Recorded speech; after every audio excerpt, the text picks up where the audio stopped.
to another edition of Tribulation Ready Survival. I'm Michael, and you might want to know why I'm laughing. Here's the deal. I'm probably going to make some people really mad today. And when I say that, it's not you guys. It's people who manufacture fishing jigs. Because the jig is up.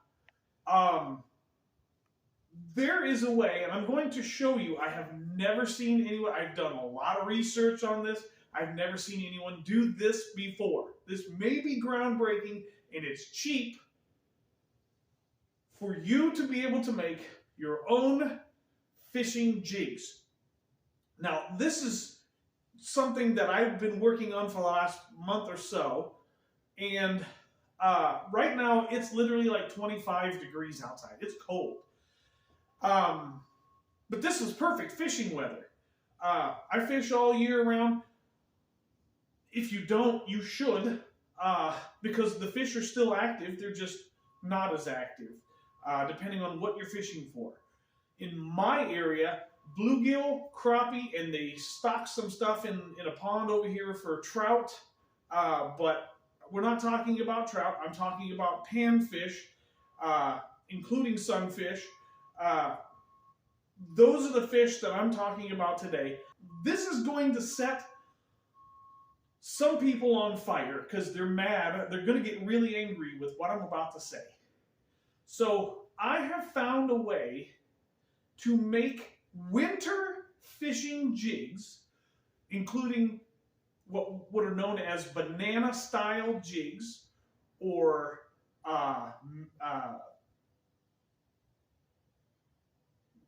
something known as Muska-style jigs.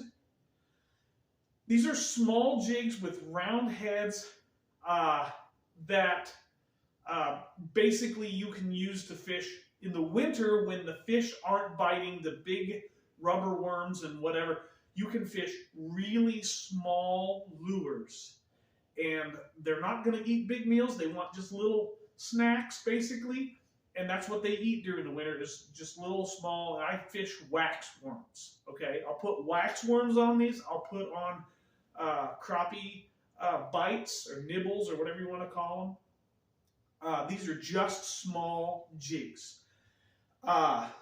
So what I'm going to show you is how I am doing this. Again, this is, it's in the concept phase.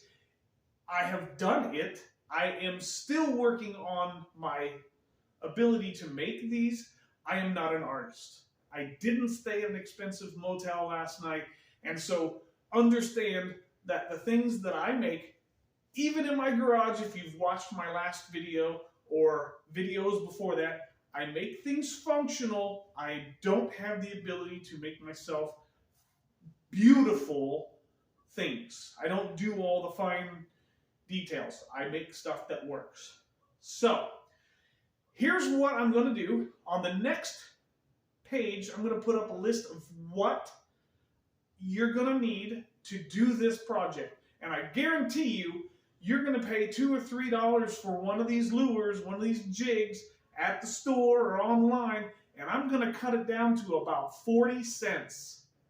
You are going to save so much money if you're interested in fishing, and guess what? It works great. I've tried it.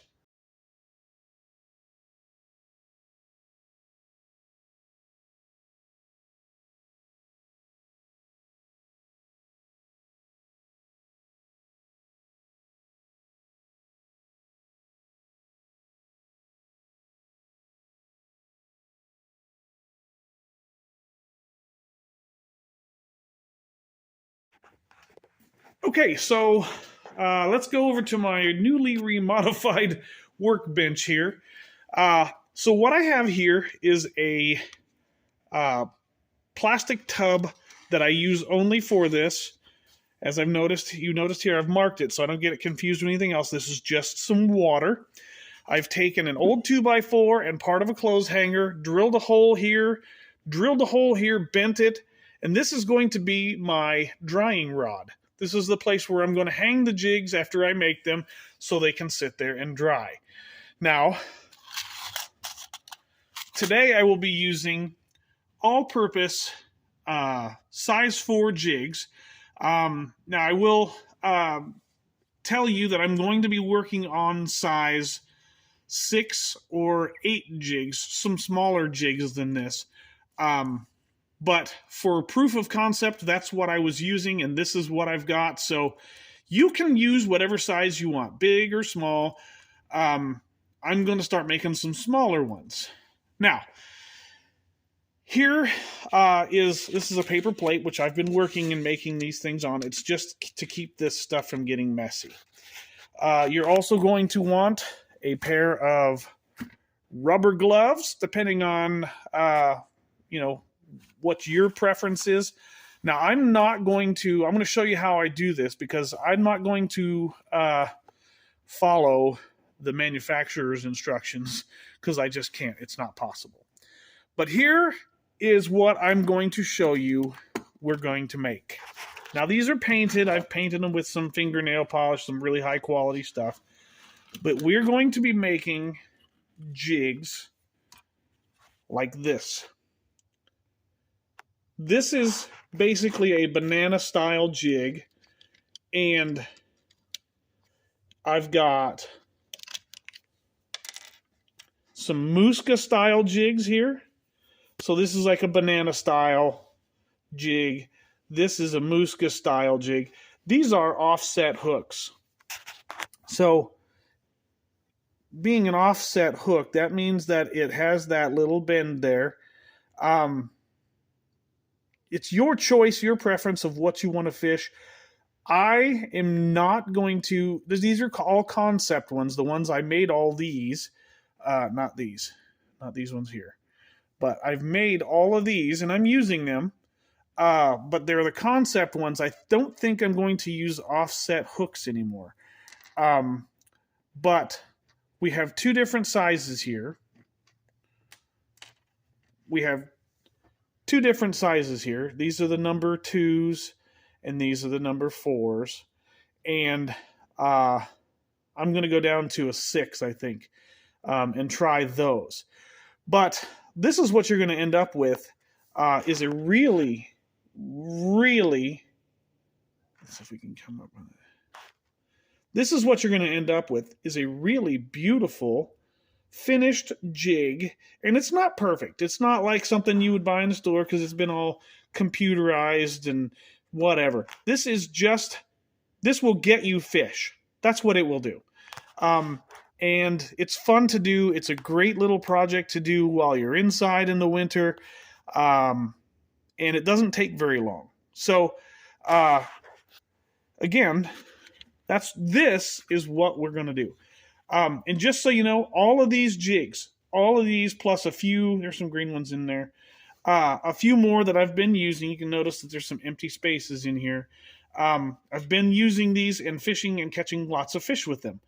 But all of these jigs, along with the supplies, cost me less than $10. All of it. And most of the supplies were free, including this dumpster dive wood and that little piece of wire there. Anyway, so I'm going to show you what I do and what I use. Because you might be asking, hey, what in the world are you putting on there? Well, let's take a look, because I don't want to give it away right away. Okay, so here is what I'm using to make these. Of course, we've got the size 4 hooks here. And here's what I'm using to make these jigs. I am using this.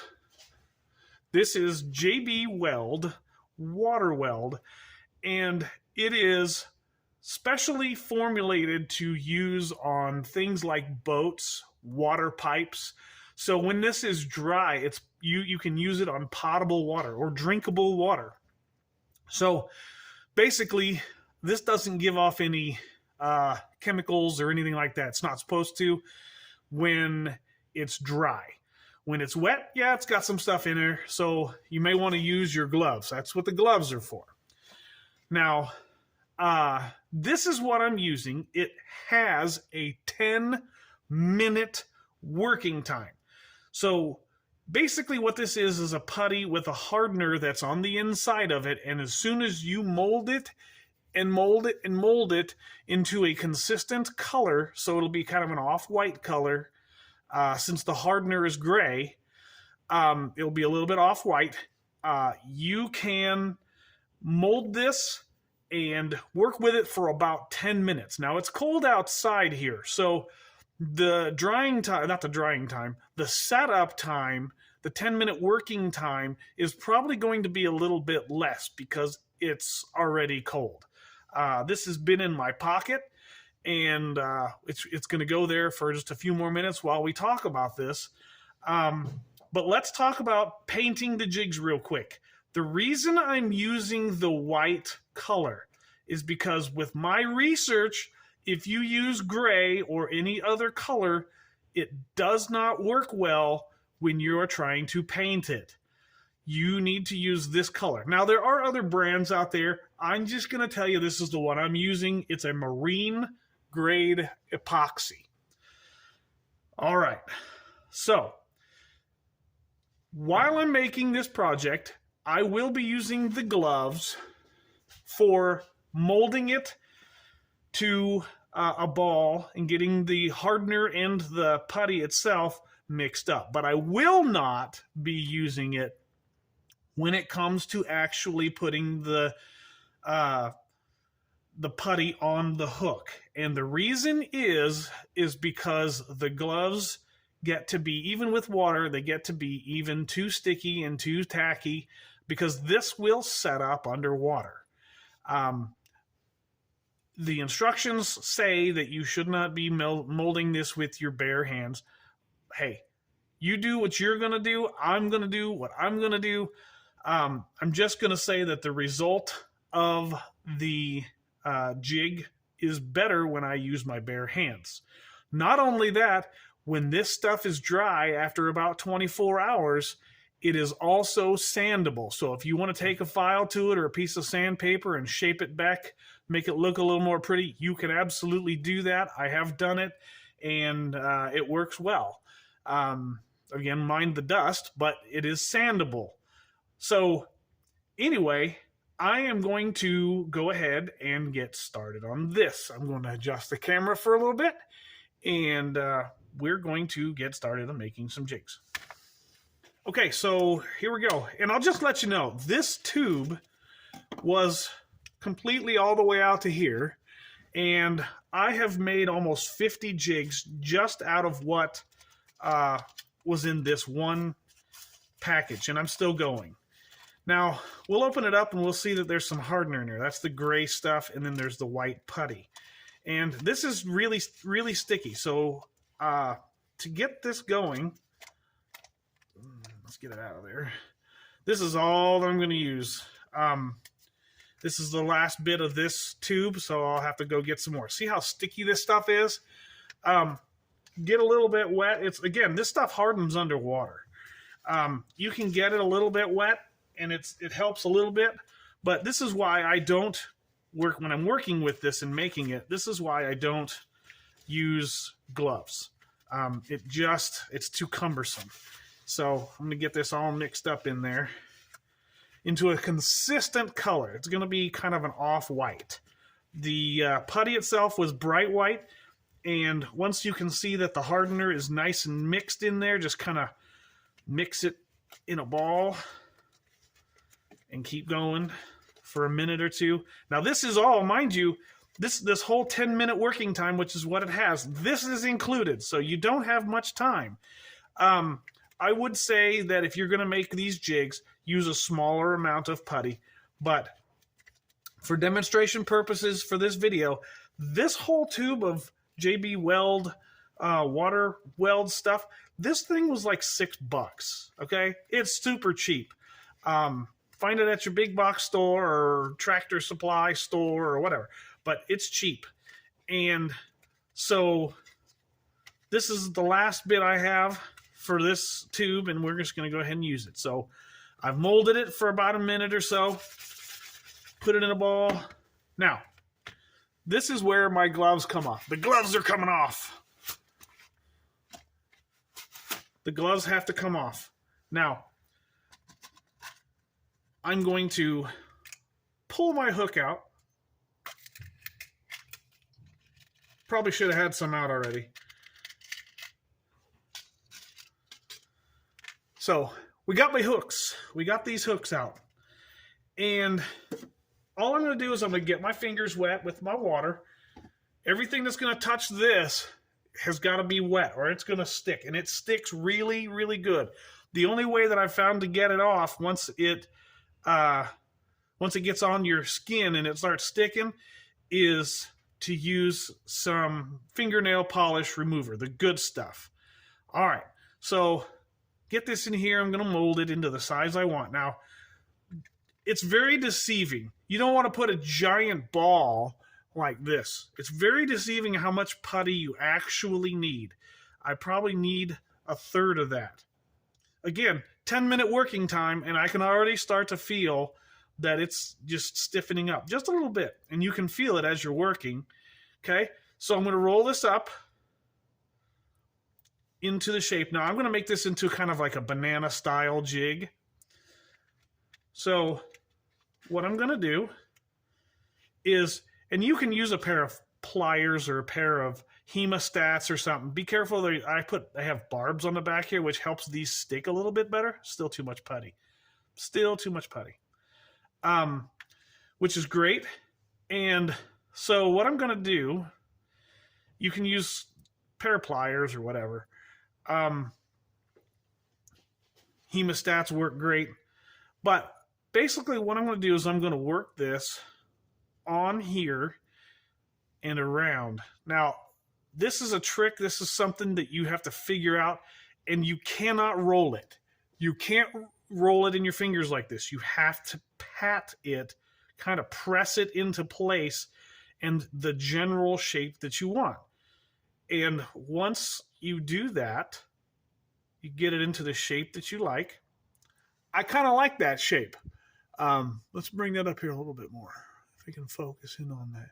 I kind of like that shape. You got to be careful to keep the eyelet open. You do not want to plug this eyelet because this stuff, this putty, this water weld, it says it has I don't even have it on here, but it's like 4,000 or 3,000 tensile strength. So this stuff dries super duper hard. And that's really how it works. Just like that. Keep your eyelet clear, stay away from the hook, mold it into the shape that you want, and then come over here and hang it. That's all you're going to do. It will have the tendency to stick together if you get them too close. So let's do one more. Again, it's really deceiving once you start doing this if you decide to do this. Again, cheap fishing jigs, man. This is what catches fish in the winter. And mold it on there. Kind of press it into place. Stay away from the eyelet.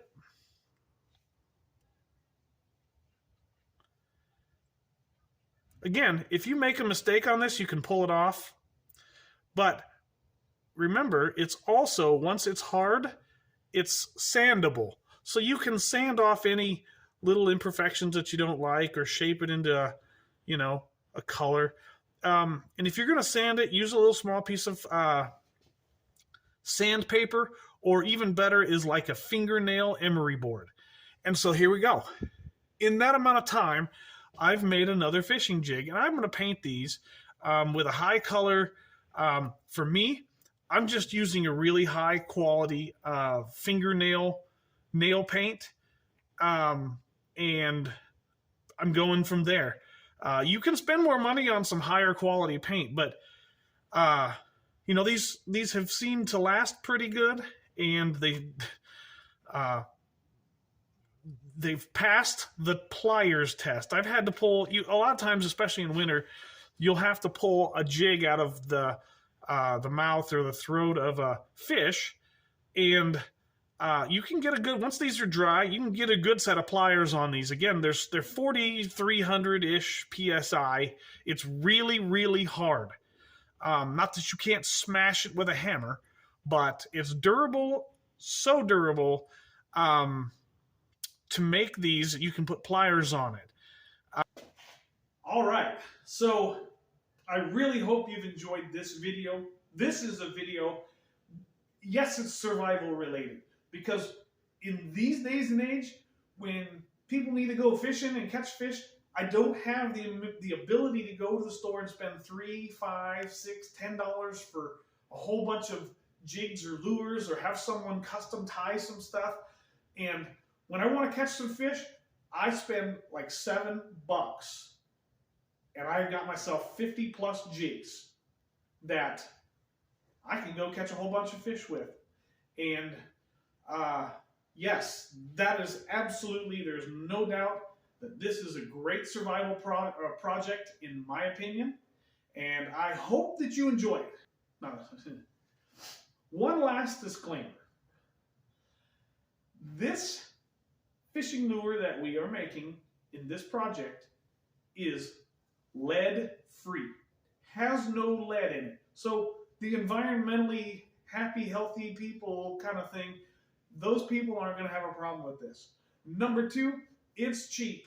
Number 3, it works. And number 4, it does not float. This does not float. It sinks. Not as fast as a lead weight or a tungsten jig or anything like that, but it does not float. So that's what you want. If you want a sinking jig, that's what you need to do right here. It does not float. So, with that being said, if you like this video, I hope it doesn't set the fishing world on fire. But if it does, it does. If you like the video, comment down below, hit the like button, and if you're not a subscriber, hit the subscribe button. If you came here from our Facebook page, or you want to be a part of our Facebook page, it's Tribulation Ready Survival on Facebook. If you're not a member, please try to request a membership. We're pretty quick on that. It's free. And comment on that link. We would like to get social with you about this project and any of our other projects. But as I said in the last video, and all 140 some videos that we've got out, I'll see you in the next video.